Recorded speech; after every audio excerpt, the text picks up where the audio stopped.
하나님의 말씀 사도행전 1장 16절에서 20절의 말씀까지 같이 읽겠습니다. 사도행전 1장 16절에서 20절의 말씀까지입니다. 형제들아, 성령이 다윗의 입을 통하여 예수 잡는 자들의 길잡이가 된 유다를 가리켜 미리 말씀하신 성경이 응하였으니 마땅하도다.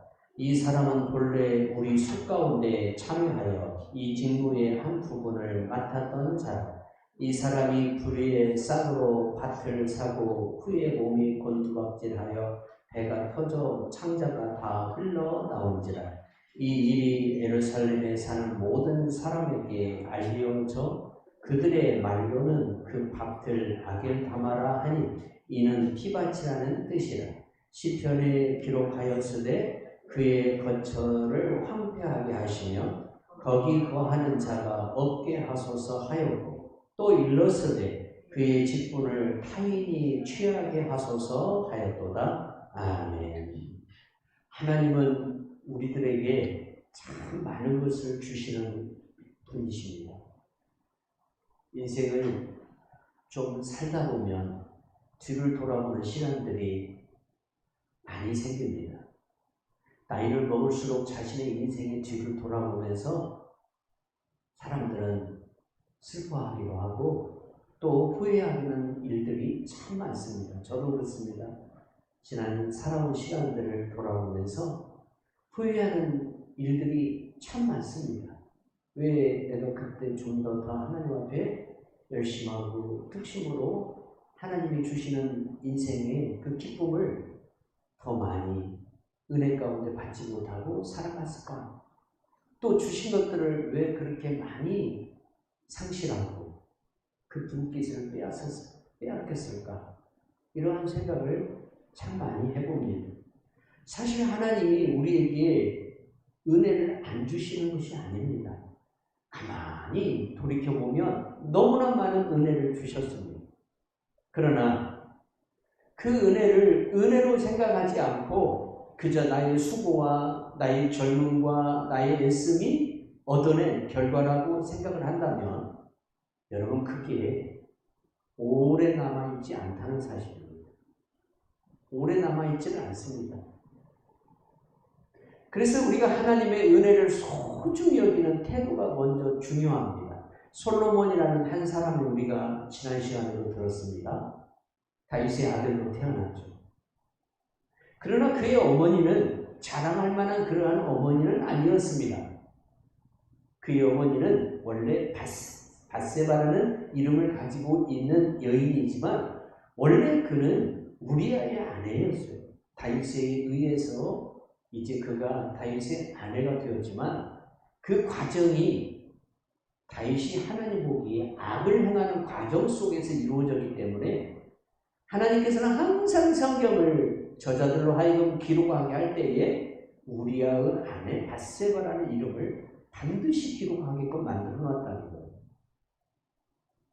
이게 참 솔로몬에게 있어서는 아픔이잖아요. 그런데 왕이 되고 난 이후 그는 이스라엘 역사를 고칠 수 있는 권력을 가지고 있어요. 그럼에도 불구하고 솔로몬은 자기 선친이 저질렀던 죄악이나 자기의 어머니가 지었던 죄악을 그대로 성경에 기록을 해놨어요.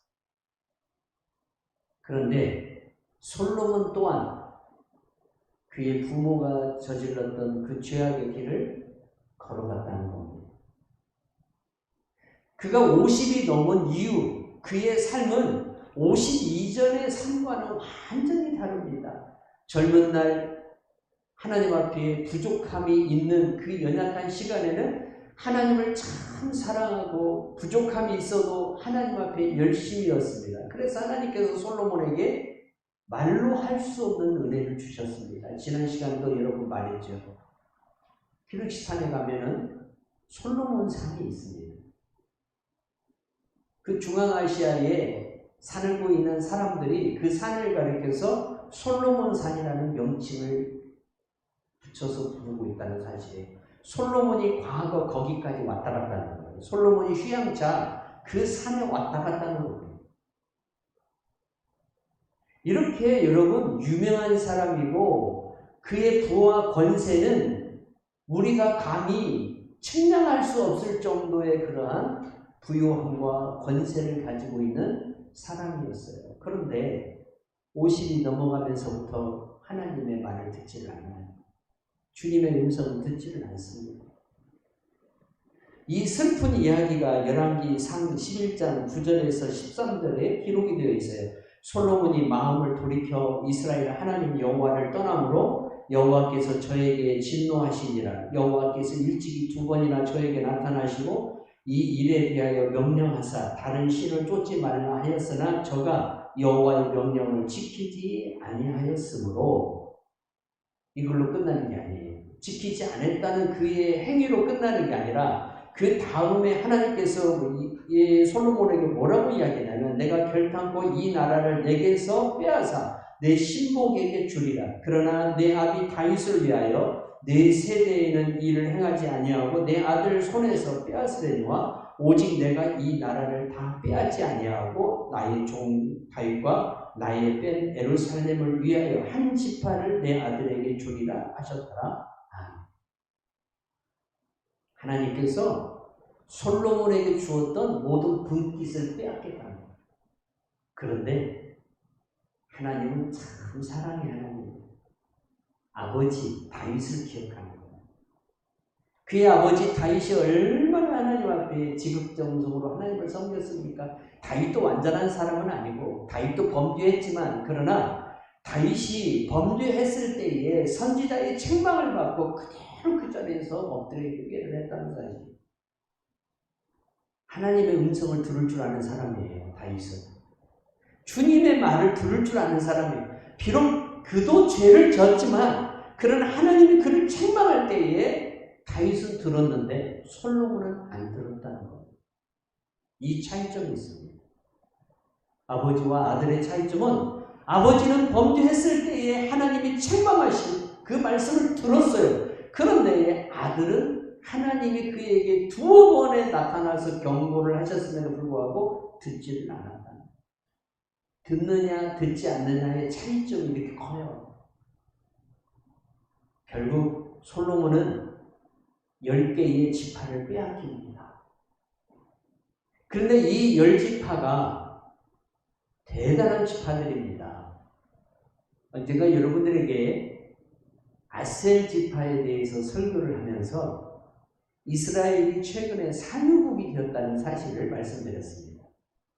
그 매장량이 세계 3번째입니다.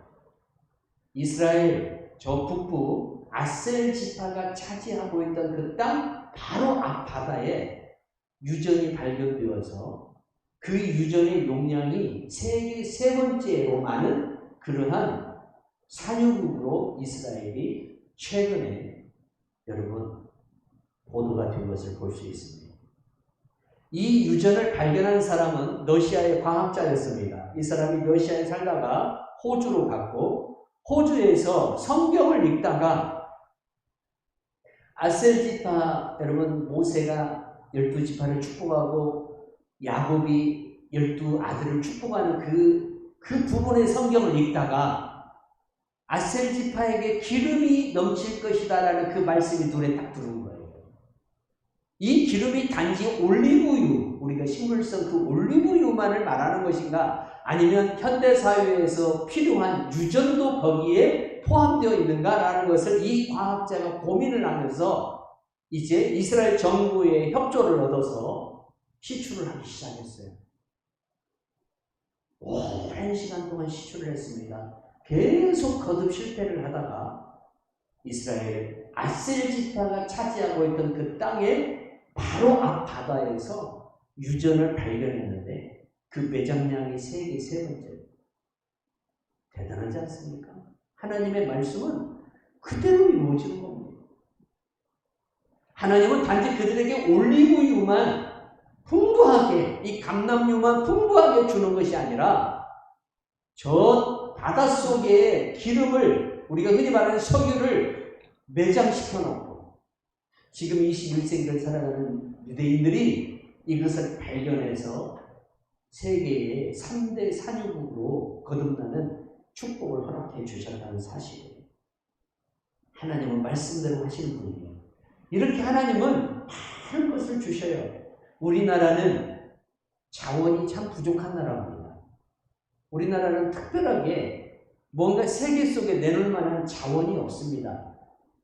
한때는 칠광구에 엄청난 기름이 매장되어 있다고 말하지만 실제적으로 과학자들의 말에 의하면 생산 가치가 그렇게 없는 그런 적은 양의 기름이 매장되어 있을 뿐이라는 보도가 최근에 다시 보도되는 것을 볼 수가 있어요.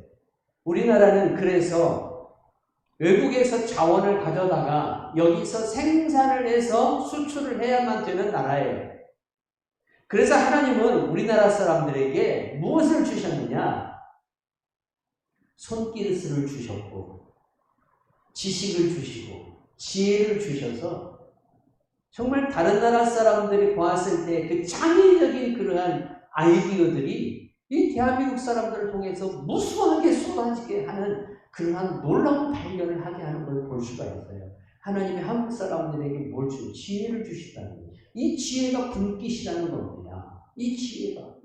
그런데 우리가 우상을 섬기고 우리가 헛된 것을 쫓아가면 하나님이 우리에게 주신 이러한 귀한 소중한 자원들, 하나님이 우리에게 주신 이 재산들, 하나님이 우리에게 준 이 목이에요. 목. 이 분깃이 우리에게 있어서 다 소멸되어 버려요. 하나님이 우리의 것을 뺏어가 버린다. 그리고 누구에게 주느냐? 원수에게 주더라는 거예요. 원수에게. 솔로몬의 것을 뺏어서 누구에게 주냐? 솔로몬의 원수 여로보암. 솔로몬이 여로보암, 이 솔로몬 시대의 여로보암은 솔로몬의 정적이었어요. 솔로몬이 정말 저 인간만 없으면 내가 살 것 같아 하는 사람이 누구였냐면 여로보암이었다는 말입니다. 그 여로보암에게 솔로몬의 것을 뺏어서 하나님이 주어버려요. 오늘 본문의 말씀 보십시오. 여러분, 가논요다는 이름과 지명이 함께 섞여져 있는 그러한 명칭입니다.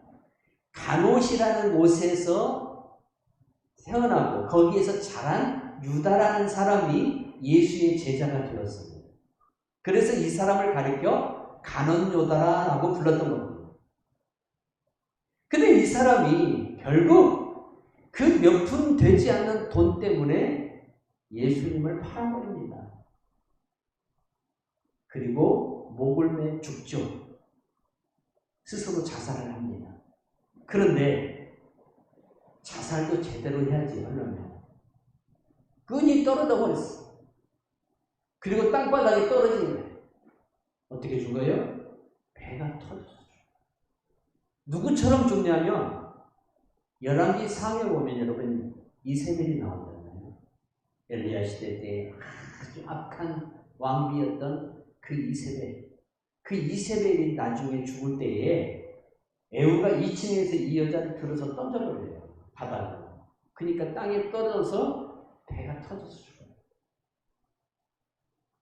죽어도 이렇게 안 죽어야 돼요. 이 사람의 분깃, 이 사람의 목을 뺏어서 하나님이 누구에게 주느냐? 마띠아에게 줘버려요. 여러분, 역사 속에서 예수의 12 제자가 된다는 것은 기독교 역사뿐만 아니라 세계 역사서에서 자기 가문의 영광이고 자기 자신에게 주어진 최고의 영광입니다. 예수님의 12 사도 안에 들어간다는 것. 비록 고난은 있고 어려움은 있고 순교도 있지만 그러나 그 사람의 이름이 후대에 21세기까지 오는 과정 속에서 역사 속에서 아주 위대한 하나님의 사도로 불림을 받는다는 것이 얼마나 큰 축복입니까? 그런데 이걸 스스로 자기가 내버려버립니다. 자기에게 주어진 분깃을 자기 스스로 포기해버립니다. 인류 역사의 최초의 장자가 누굽니까? 큰아들이 누굽니까? 가인이지 않습니까? 이 가인도 스스로 자기가 장자가 되는 걸 포기해버립니다. 성경에는 이러한 인물들이 참 많이 나와요. 하나님께서 그 무명의 사람들을 유명하게 하시고 그 사람들에게 큰 은혜를 주시고 복을 주셔서 그들에게 참으로 누구와 비교할 수 없는 많은 은혜를 주신 하나님이심을 말씀하고 있어요. 그런데 그 은혜를 받은 사람들이 그 은혜를 잘 감당하고 그 은혜를 가지고 하나님을 위해서 살아가야 되는데 그 은혜를 가지고 하나님의 말씀을 거역하고 우상을 섬기고 살다가 인생에 흔히 말하는 우리 전라도 사람들이 흔히 이렇게 말하는 쪽박을 장난한다. 그런 결과가 되는 성경의 사람들, 성경 속에 나오는 사람들이 많이 있어요. 이런 사람들 되지 말자는 거예요. 이런 사람들 되지 말자. 하나님이 내게 주신 것이 있어요. 저 사람에게는 없는데 내게 있어요. 내게는 없지만 저 사람에게는 있어요. 공평하게 하나님이 우리에게 주신 것이 있어요. 그것을 내가 가지고 하나님이 내게 주신 것을 가지고 하나님의 뜻을 향하여서 하나님 앞에 소중하게 우리가 인생을 살아갈 때 하나님은 그 사람에게 뭘 더하시느냐? 먼저 주신 은혜에 뒤에 주시는 은혜를 더하셔요. 그래서 은혜 위에 은혜라고 했어요. 먼저 주시는 복에 뒤에 주시는 복을 더하셔요. 그래서 복에 복을 더하신다라고 했어요.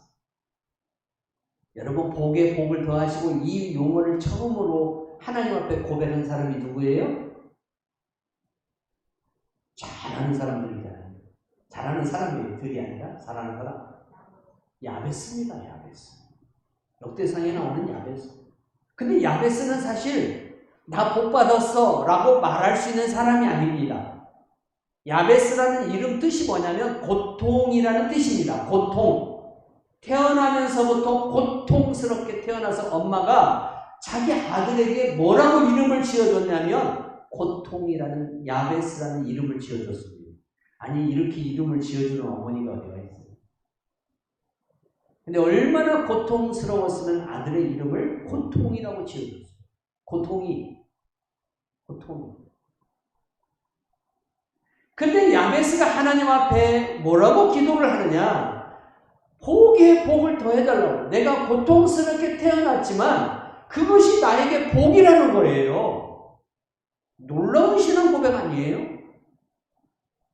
우리가 말하는 흔히 말하는 복이라는 그 말은 뭔가 내가 풍부하고 뭔가 내게 있어서 원하는 것들이 이루어졌을 때 복이라는 생각을 갖게 하고 복이라는 말을 우리가 고백하게 하는데 야베스는 자기가 고통을 받는 것 자체가 복이라고 이야기해요. 왜 그럴까요? 여러분, 부자가 죄를 지을 확률이 높습니까? 가난한 사람이 죄를 지을 확률이 높습니까? 둘 다 똑같이 죄를 짓는데 확률상 부자가 더 많은 죄를 지을 가능성이 큽니다. 왜? 돈이 있기 때문에. 첫째로 돈이 있으면 하나님을 신뢰하지 않습니다. 하나님의 음성을 듣지 않습니다. 그래서 성경은 가난한 자는 복이 있나니 천국이 저희 것이며 라고 말씀하신 거예요. 어쩌면 우리가 모자라고 어쩌면 우리가 연약하고 우리가 부족하기 때문에 우리가 하나님 앞에 더 열심으로 하나님 앞에 더 특심으로 구하게 되는 거예요. 뭔가 나의 풍부하고 뭔가 모자람이 없으면 우리가 하나님 앞에 그만큼 기도하겠습니까? 안 합니다. 안 하게 돼요. 부족하니까, 연약하니까, 잃어버린 상실이 있기 때문에, 그 고통이 크기 때문에 하나님 앞에 나온 거예요. 그것이 우리에게 뭐가 되는 거예요? 복이 되는 거예요. 이게 복이라는 거예요. 그런데 이 복이 어떤 복을 더해요? 회복의 복을 주시고 채워주시는 복이 되시고 이 복이 다시 창대하게 하는 복으로 나타나요. 이게 하나님의 역사예요. 그래서 복에 복을 더하여 달라고 그래요. 이게 야베스의 기도예요. 성도 여러분, 우리들에게 이 축복이 있어야 할 줄 믿습니다. 태어나면서부터 흙수저로 태어났습니다. 금수저가 아닙니다. 아주 가난한 사람으로, 그리고 뭔가 해보려고 해도 아무것도 없어서 해볼 수 없는 그런 사람이었습니다. 그러나 그 야베스는 그걸 복으로 알았습니다. 하나님이 나에게 주신 분깃이 비록 다른 사람과 비교해서 형편없고 볼품없고 부족하고 뭔가 해보고 싶어도 마음뿐이고 육신이 따라주지 못하는 몸으로 현재 살아가고 있지만 그것 때문에 하나님 앞에 나와서 기도를 했던 거예요. 하나님 내게 복의 복을 더하시고. 그랬더니 하나님께서 야베스의 기도대로 해준 줄 믿으시기 바랍니다. 그래서 나중에 형제들이 야베스를 뭐라고 부르냐면 고통이라고 부르는 게 아니라 존귀한 자라고 부릅니다. 야베스라는 이름은 고통이라는 이름도 되지만 존귀한 자라는 이름도 됩니다. 처음에는 고통이었습니다. 그런데 나중에 그가 복에 복을 더하시는 하나님의 은혜를 받고 난 뒤에는 형제들 중에 가장 뛰어난 존귀한 자가 되었습니다. 내게 주신 분깃을 소중하게 여기는 거예요. 그것이 작든 크든 내가 보기에 가치가 있든 없든 하나님이 주신 것이라면 그걸 소중하게 여겨야 돼요. 그리고 그것을 감사하면서 믿음으로 살아갈 때 하나님께서 그 사람에게 은혜에 은혜를 더하시고 복에 복을 더하시는 하나님이신 줄 믿으시기 바랍니다. 우리는 그러한 성도가 되어야 될 줄로 믿습니다. 하나님이 우리에게 주시는 분깃 중에 가장 좋은 분깃은 어떤 분깃일까요? 여러분, 이스라엘에 레위 지파라는 지파가 있습니다. 야곱에게는 12명의 아들이 있었고 네일이라는 아들이 있었어요. 레아가 야곱에게 낳아준 네일이라는 아들이 있는데 이 아들의 후손들을 통해서 하나님이 이스라엘의 제사장 그리고 성막에서 일하고 성전에서 일하는 하나님의 일꾼들로 세웠습니다. 이게 레위 지파입니다. 근데 하나님께서 이 레위 지파에게 분깃을 주지 않는 거예요. 목을 주지 않는 거예요. 이스라엘이 가나안 땅으로 딱 들어왔어요. 이제 땅을 분배해요. 그 모든 야곱의 아들들에게 여호수아가 다 이 지역, 전라도며 경상도며 충청도며 제주도며 이렇게 나누어서 다 땅을 분배해줘요. 각 지파별로. 그때 레위 지파에게는 땅을 주지를 않습니다. 목을 주지를 않습니다. 그리고 하나님이 뭐라고 말씀하냐면 너희들의 목은 나다라고 이야기를 합니다. 뭐 이럴 수가 있을까? 아니 왜 나는 빼? 다 주면서 왜 레위 지파는 하나님이 안 주실까요? 하나님은 레위 지파의 목을 뭘로 주셨냐면 성막에서 일하는 걸로 주셨어요. 너희들은 성막에서 일을 하라. 너희들은 나를 위해서 일을 하라는 거예요. 레위 지파가 이 일을 했더니 하나님이 어떻게 그들에게 은혜를 주느냐?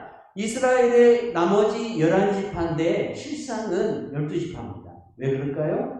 레위 지파가 12지파에서 빠지면 11지파가 되잖아요. 레위 지파는 지파 안에 안 들어가요.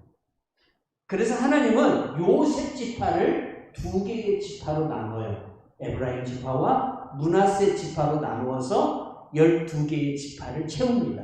이 12개의 지파가 하나님 앞에 10의 하나를 드려요. 그러면 그 10의 하나가 레위 지파에게로 돌아가서 형제들이 살아갈 수 있도록 레위 지파의 형제들이 살아갈 수 있도록 하나님이 그들을 인도하시는데 10개를 준 나머지 지파들보다 여러분 레위 지파에게는 12개를 주어서 그들을 더 풍요하게 하시는 하나님으로 레위 지파에게 축복하시는 것을 볼 수 있습니다. 더군다나요.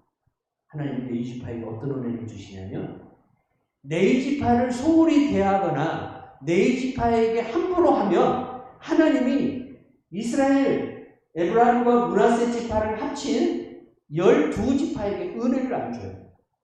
참 놀라운 이 하나님의 축복의 그 통로가 구약에서 나오는 걸 볼 수 있어요. 성도 여러분, 여러분의 분깃 중에는 목사님이 아주 중요하게 역할을 한다는 사실도 알아야 됩니다. 왜 그러냐? 하나님이 주의 종들을 통해서 여러분들을 케어하고 여러분의 영성을 도우고 여러분의 가정에 하나님의 분깃의 축복이 나타나도록 하기 때문에 그 일을 하도록 하기 때문에 하나님의 종들과 여러분의 관계가 좋은 관계가 되기를 바랍니다. 그런 관계를 통해서 하나님이 여러분들에게 또한 놀라운 은혜를 주시는데 우리가 주의 종들이 되어서 일할 때에 참 조심해야 할 게 있어요. 저도 목사지만 정말 조심해야 할 게 있어요. 성도 여러분, 히브리서 13장에 보니까 하나님께서 하나님의 종들에게 이렇게 경고를 합니다. 하나님의 말씀을 너희에게 일러주고 너희를 인도하던 자들을 생각하며 그들의 행실의 결말을 주의하여 보고 그들의 믿음을 본받으라. 예수 그리스도는 어제나 오늘이나 영원토록 동일하시니라. 아멘. 저는 최근에 은퇴하신 목사님들을 많이 이렇게 접하는 경우들이 있습니다. 근데 은퇴하신 목사님들을 보면서 야, 정말 인생이 아름답다. 저 선배처럼 그렇게 닮아야 되겠다 라고 하는 선배도 있지만 그렇지 못하는 분들도 있습니다. 근데 그렇지 못한 부분들 가운데는 어떤 분들이 계시냐면 과거 현역에 있을 때에, 현직에 있을 때에 굉장히 크다라고 하는 교회에서 심호를 했던 분들이 있습니다. 근데 이분들이 왜 말년에 가서 그렇게 어려움을 겪고 고통을 겪고 있을까라는 것을 되돌아보면 한 가지 큰 교훈을 얻습니다. 뭐냐면 하나님이 그에게 은혜를 줬을 때 분깃을 줘요.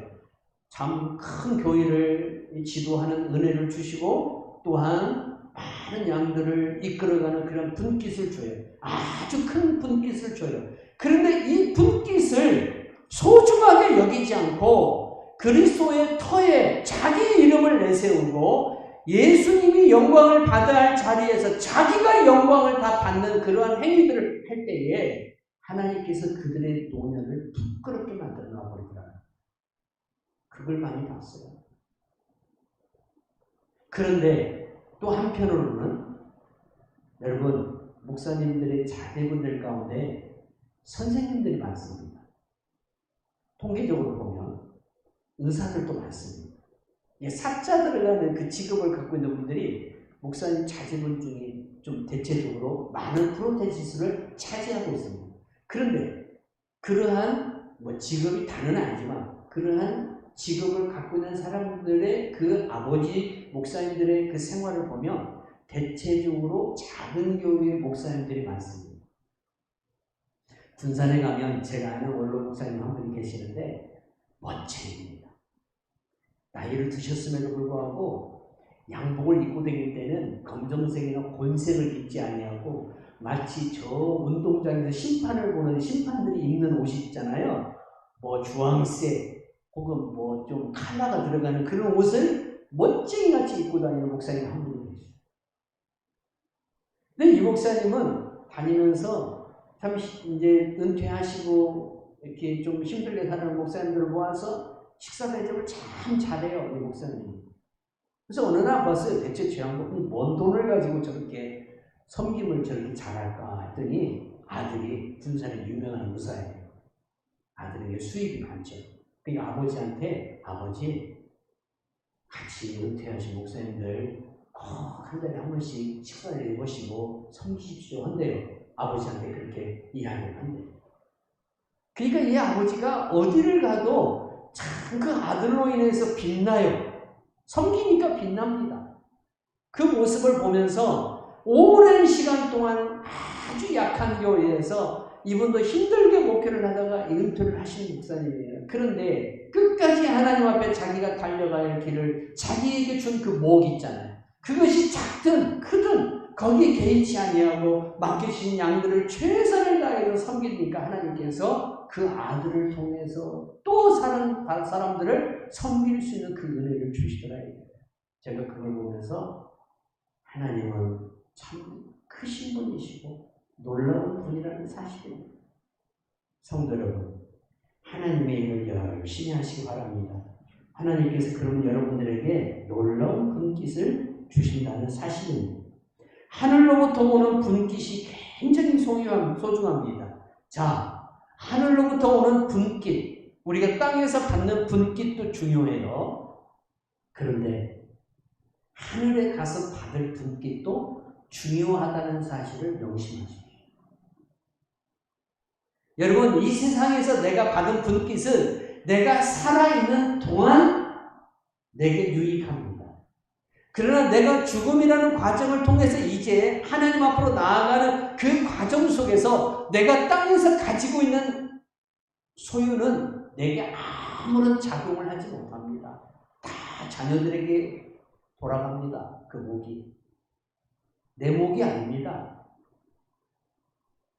그러면 우리가 죽음 이후에 저 하나님 앞에 갔을 때에 우리 하나님께서 내게 주시는 그 분깃, 내 목이 다른 사람 보기에 부끄럽지 않는 그러한 축복의 사람이 되려면 거기 가서 열심히 일하고 사업하면 될까요?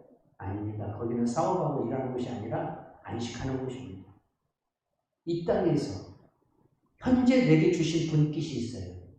현재 내게 주신 이 분깃을 가지고 하나님 아버지를 기쁘게 하며 살아가는 성도에게는 하나님께서 땅에서뿐만 아니라 하늘에서도 큰 은혜를 주신다는 사실을 우리는 믿어야 합니다.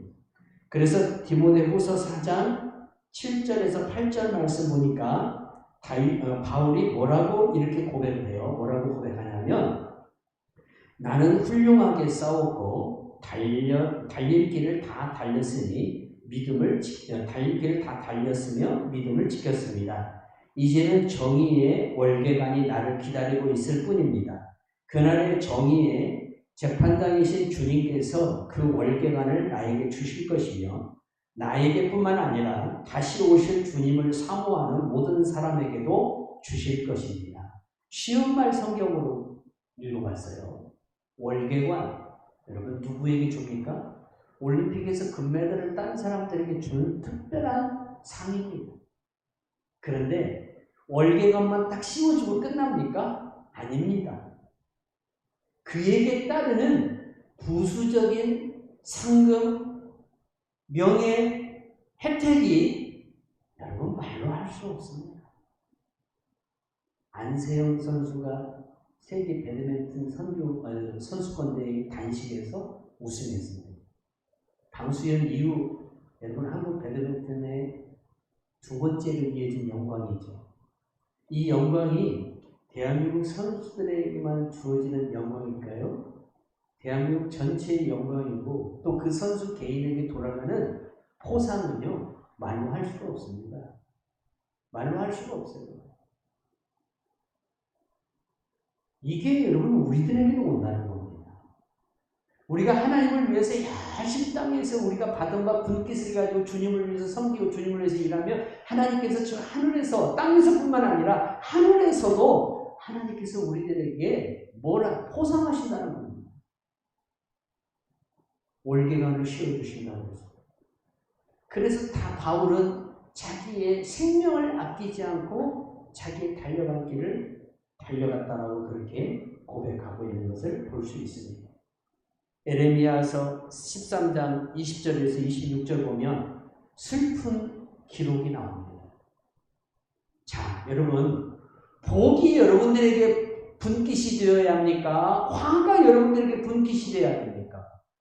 에레미야 13장 20절에서 26절 말씀 보니까 하나님이 뭐라고 얘기했냐면 평험이 자기의 반정들을 다르게 바꿀 수 있느냐?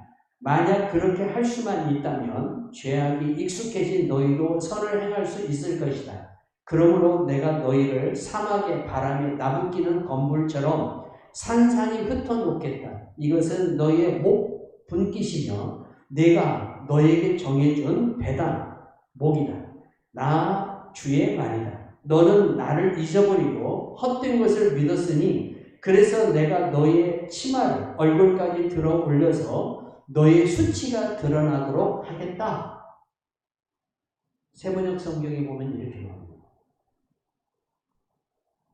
자, 하나님께서 이스라엘에게 준 목이 어떤 목이냐? 수치, 부끄러움. 그것뿐만 아니라 모든 열방에서 조롱거리가 되는 목을 주겠다. 주변에 있는 모든 나라들이 조롱을 해요. 저게 유대인 맞아? 저게 이스라엘 맞아? 저들이 믿는 하나님을 잠자고 있나? 조롱거리가 되게끔 만든다고 합니다. 이게 이들의 목이라는 거예요. 왜 그래요? 여러분, 우상을 섬기며 하나님의 말씀을 듣지 않으면 주님을 떠나면 다 나의 수고도 나의 애씀도 헛것이 되더라. 도리어 부끄러움이 되더라. 그래서 하나님의 말씀, 여러분 우리에게 주신 목 중에 최고의 목은 하나님의 말씀이에요. 하나님의 말씀. 이 말씀이 내게 주신 목이에요. 이 말씀을 우리가 부지런히 읽고 묵상하고 말씀을 지켜 행할 때에 하나님께서 이 기록된 말씀이 내 안에서 물리적으로 나타나게끔 만든다는 거예요. 관념이 물리적으로 드러나는 신비가 우리들 가운데 나타나는 역사를 누가 하시는? 성령이 하시는. 이 축복을 받으세요. 이제 내게 주신 분깃을 빼앗기지 마세요. 소중하게 여기세요. 내가 지켜야 할 자리, 내가 앉아서 하나님을 찬송하는 예배의 자리가 다른 사람이 와서 앉는 자리가 되어서는 안 돼요. 이건 내가 내 복을 뺏기는 거예요. 내 자리를 내가 지켜야 돼요. 내 기도의 자리에 누가 와서 다른 사람이 기도하는 자리가 되어서는 안 된다 이 말입니다. 내 자리가 돼야 된다 이 말입니다. 내가 해야 할 일을 다른 사람이 하게끔 하지 말고 내가 해야 된다 이 말입니다. 그래야 하나님께서 그 사람을 기뻐하시고 그 목을 챙기고 그 목을